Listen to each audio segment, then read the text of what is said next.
जाति छोड़ो, जाति छोड़ो, जाति छोड़ो। बौद्ध धर्म की क्या पहचान, बौद्ध धर्म की क्या पहचान, बौद्ध धर्म की क्या पहचान। जिस तरह की बीजेपी के सांसद बयान दे रहे, भाषण दे रहे हैं, इनके मंत्री भाषण दे रहे हैं, ये देश के अंदर जहर घोलना चाहते हैं। जो डॉक्टर बाबा साहब अम्बेडकर ने कहा था, राजेंद्र भाई आगे बढ़ो, राजेंद्र भाई आप आगे बढ़ो। देश आपके साथ खड़ा है। जय भीम, जय भीम। जो आज हमारे साथी आए भीम आर्मी से, आज़ाद समाज पार्टी से या बैंक की एसोसिएशन से, LIC से, अब जितने साथी आए, मैं सबसे पहले तो आप सबका आभार व्यक्त करता हूँ। साथ ही साथ मैं सिर्फ एक बात कहना चाहता हूँ कि भारत के इतिहास को अगर हम पढ़ें तो भारत के इतिहास को पढ़ के इतना तो समझ आ गया कि दुनिया को 550 साल पहले केवल सिख धर्म मिला है। उससे पहले सिख धर्म नहीं था। दुनिया को लगभग 1400 साल पहले इस्लाम मिला है। दुनिया को लगभग 2000 साल पहले ईसाई धर्म मिला है। उससे पहले ईसाई धर्म भी नहीं था। दुनिया को लगभग 2550 साल पहले बौद्ध धर्म मिला है। 2500 साल पहले जैन धर्म मिला है। उससे पहले तो बौद्ध और जैन धर्म भी नहीं था। दुनिया को लगभग 3500 साल पहले सनातन धर्म मिला है। उससे पहले सनातन धर्म भी नहीं था। लेकिन इंसान था। इससे यह तो साबित होता है कि कुदरत ने सबको इंसान पैदा किया है। जाति और धर्म अलग अलग खंड काल में लोगों ने आवश्यकता के हिसाब से बनाए। और दूसरी बात, पूरे दुनिया के अंदर जातियां नहीं है।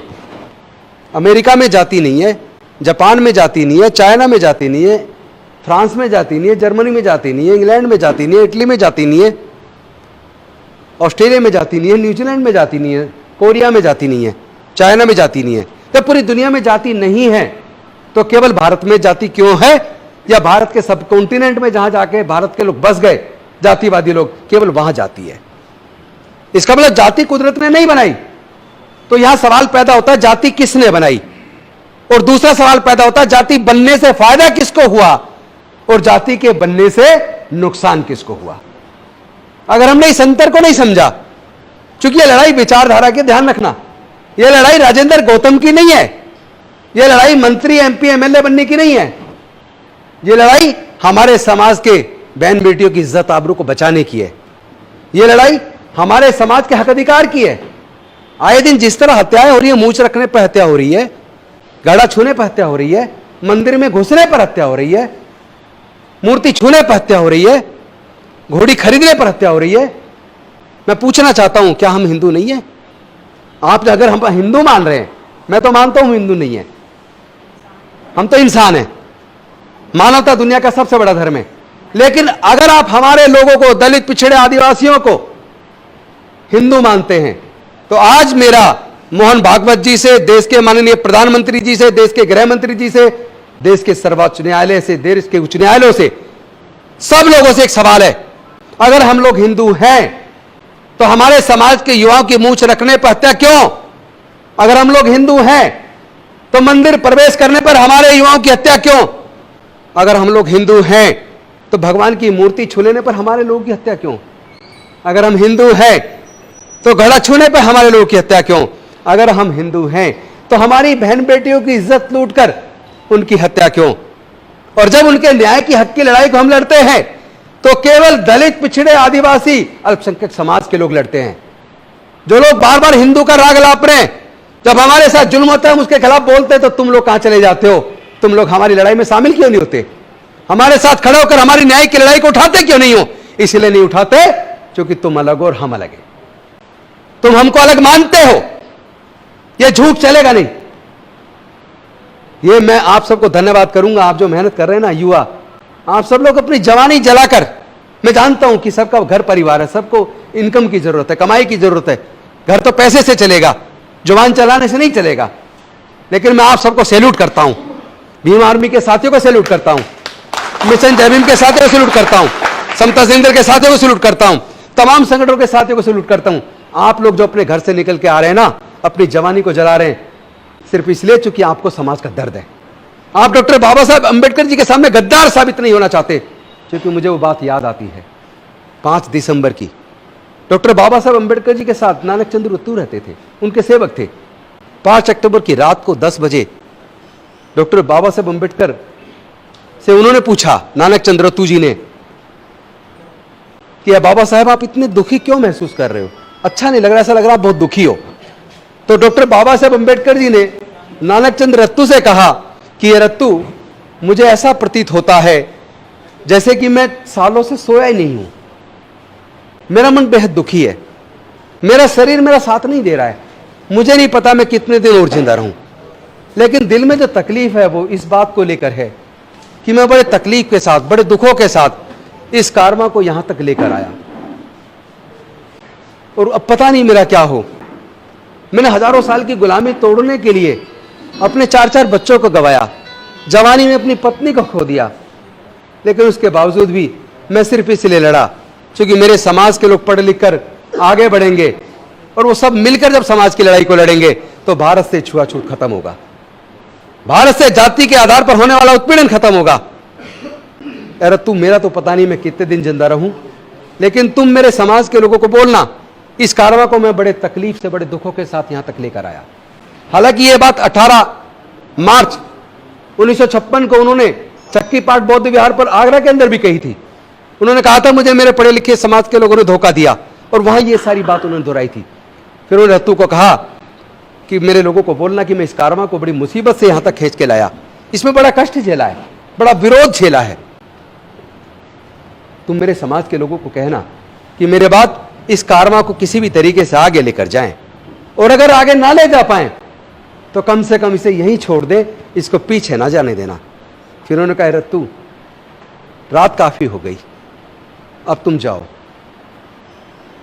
रत्तू ने उनके सिरहाने पर तकिया रखा, उनके पैरों को ऊपर किया और उनके सर को तकिए पर रखा। लेकिन अगले दिन डॉक्टर बाबा साहब अम्बेडकर नहीं थे।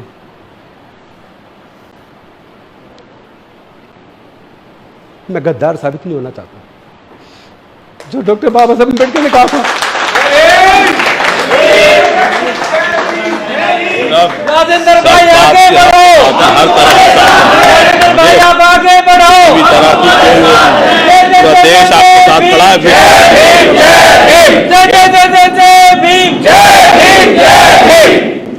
मैं डॉक्टर बाबा साहब अम्बेडकर की नजरों में गिरना नहीं चाहता। सोचो अगर डॉक्टर बाबा साहब अम्बेडकर अगर हमारे पढ़ाई लिखाई के रास्ते ना खोलते, 3500 साल तक इन्हीं धर्म शास्त्रों में लिखकर हमारे लोगों को पढ़ने लिखने पर धार्मिक बंदिश लगा के रखी, हमारे व्यापार करने पर धार्मिक बंदिश लगा के रखी, हमारे संपत्ति रखने पर धार्मिक बंदिश लगा के रखी। डॉक्टर बाबा साहब अम्बेडकर अगर हमारे पढ़ाई के रास्ते ना खोलते, अगर वो रिजर्वेशन की व्यवस्था ना करते, क्या मैं मंत्री बन पाता, एमएलए बन पाता? क्या कोई हमारे लोगों को जनरल सीट से चुनाव लड़ाता है? हमारे लोगों के बारे में तो कोई सोचता ही नहीं है।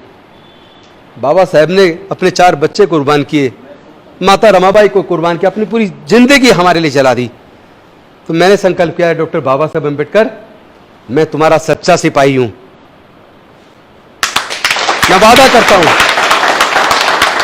जो कारवां आपने चलाया है, इस कारवां को अब हम आगे लेकर जाएंगे।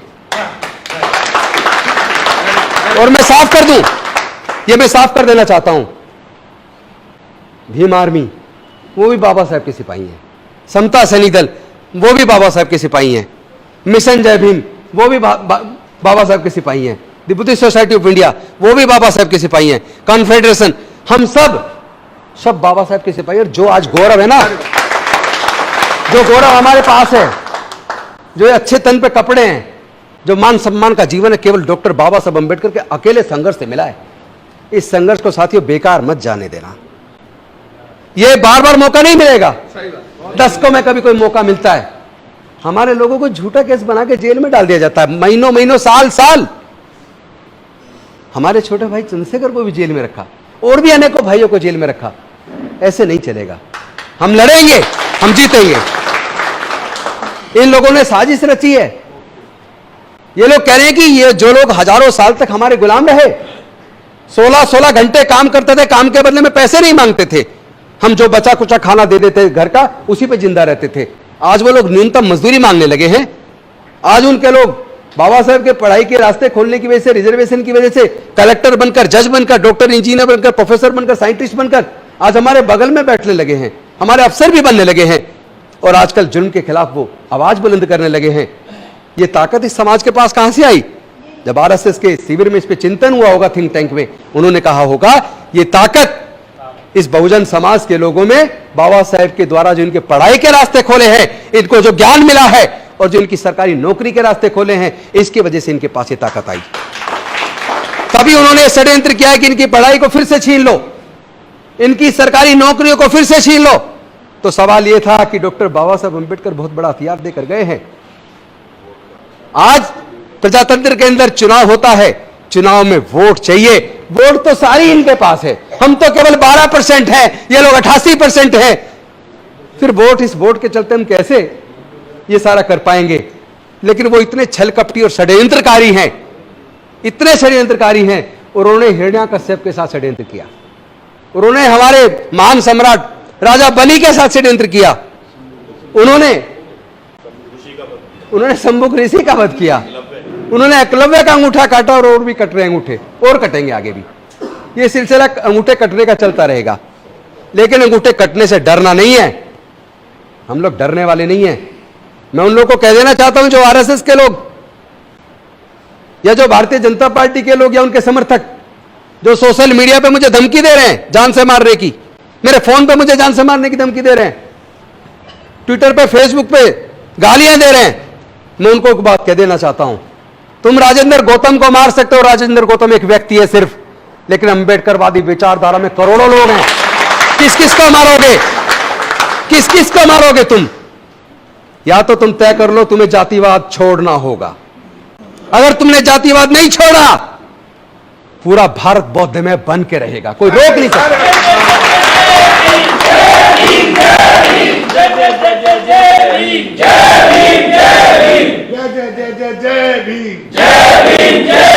इनके षड्यंत्र को समझो दोस्तों, इनके षड्यंत्र को समझो।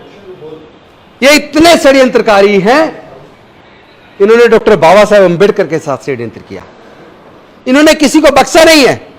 ज्योतिबा फूले के साथ षड्यंत्र किया, माता रमाबाई के साथ षड्यंत्र किया, सावित्रीबाई फूले के साथ षड्यंत्र किया, इन्होंने बख्शा किसको है? इन्होंने ऐसा षड्यंत्र किया कि हम इस वोट इनकी हमें चाहिए तो हम इनकी पढ़ाई पे दोबारा बंदिश तो नहीं लगा सकते, लेकिन हम ऐसी स्थिति पैदा कर देंगे कि ये पढ़ ही ना पाए। इन्होंने जानबूझकर सरकारी शिक्षा के स्तर को बर्बाद करके देश के सारे सरकारी स्कूलों को बर्बाद कर दिया और प्राइवेट स्कूल, प्राइवेट कॉलेज खोल दिए, जिसमें साल का खर्चा लाखों रुपए है और हमारे समाज के 99% लोग वो लाखों रुपए साल का खर्चा उठा नहीं सकते। तो उन्होंने षड्यंत्र से हमारे लोगों से एजुकेशन छीन ली है, आप मानो या मत मानो।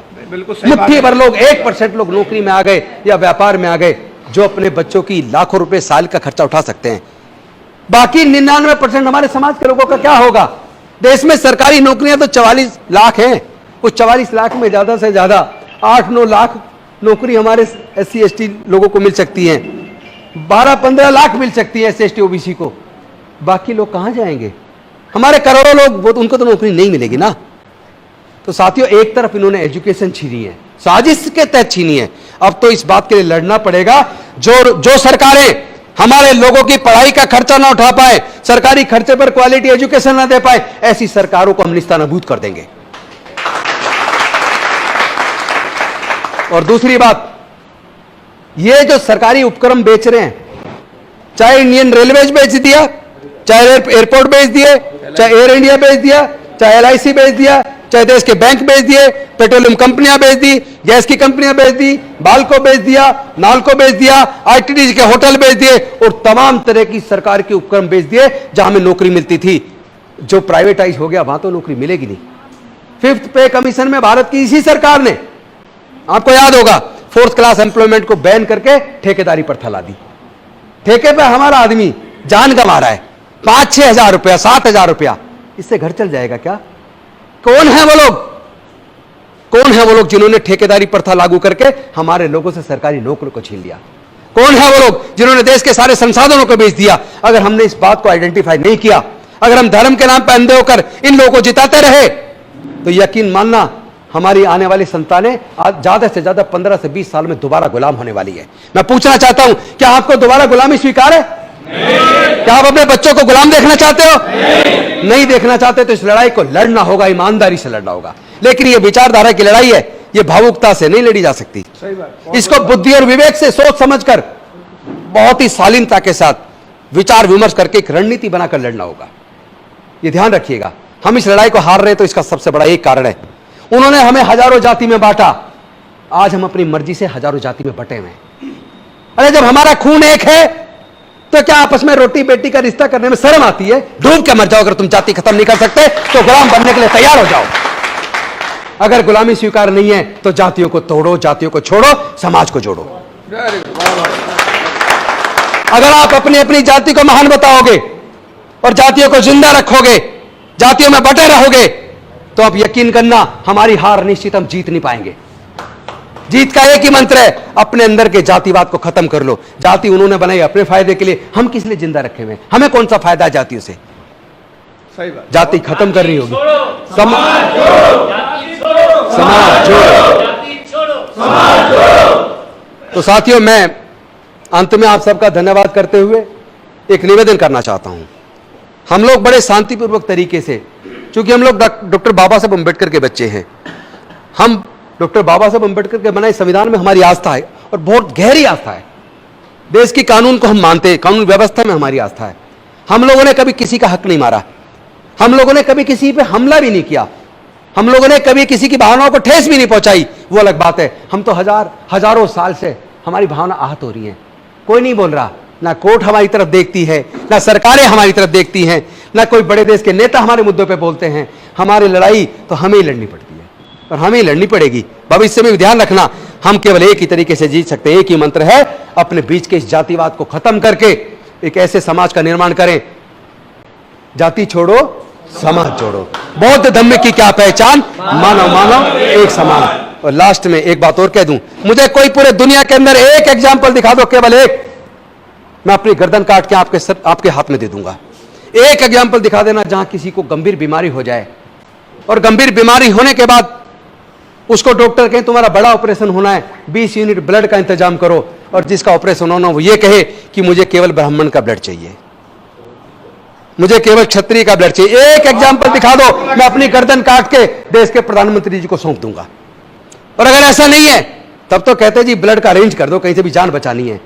इसका मतलब अगर आपको जानवर का ब्लड चढ़ जाता फिर आप इंसानों को ब्लड डोनेशन की जरूरत नहीं पड़ती। इसका मतलब कुदरत ने सबको इंसान बनाया है, इन जालिमों ने, इस साजिशकर्ताओं ने देश को हजारों जातियों में बांट के देश को तोड़ दिया है। ये लोग देश को तोड़ना चाहते हैं, धर्म के नाम पर, जाति के नाम पर उन्माद पैदा कर रहे हैं। यही लोग हैं।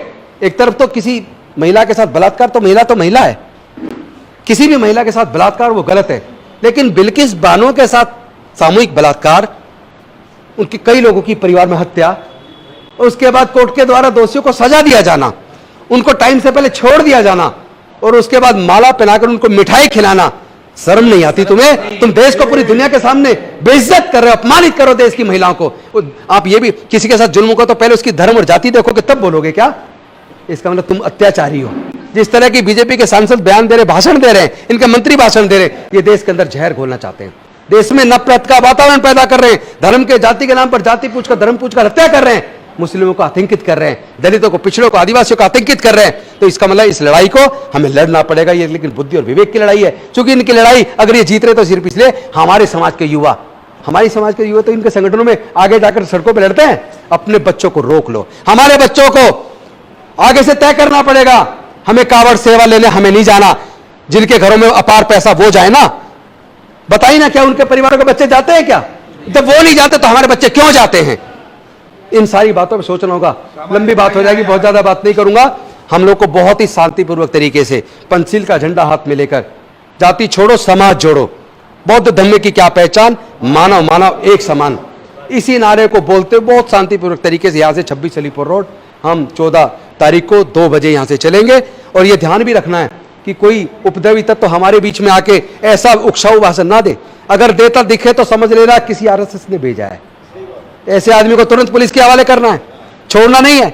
बहुत ही सादगीपूर्ण तरीके से, शांति से हमें यहां से चलना। चूंकि ये लड़ाई विचारधारा की है, एक तरफ अंबेडकरवाद है, एक तरफ मनुवाद है।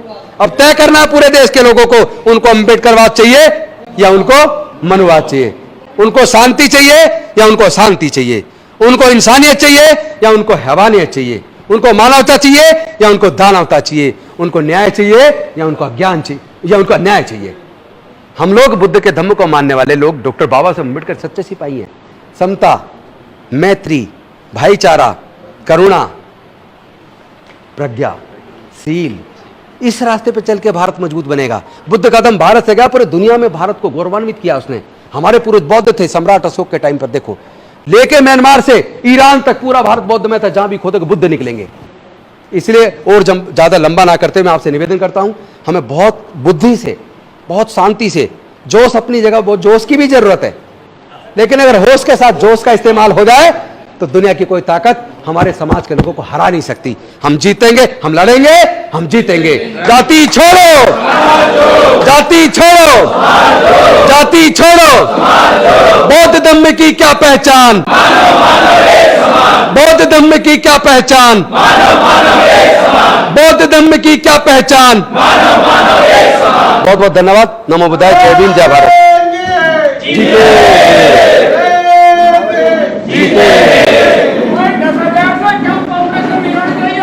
नेशनल दस्तक की आपसे गुजारिश है कि अगर इसको बचाना चाहते हैं तो नेशनल दस्तक को सब्सक्राइब करने के लिए रेड कलर के सब्सक्राइब बटन को दबाएं, फिर बेल आइकन की घंटी दबाएं। नेशनल दस्तक को बचाने के लिए बहुत जरूरी है कि हर खबर को शेयर करें, लाइक करें, कमेंट जरूर करें।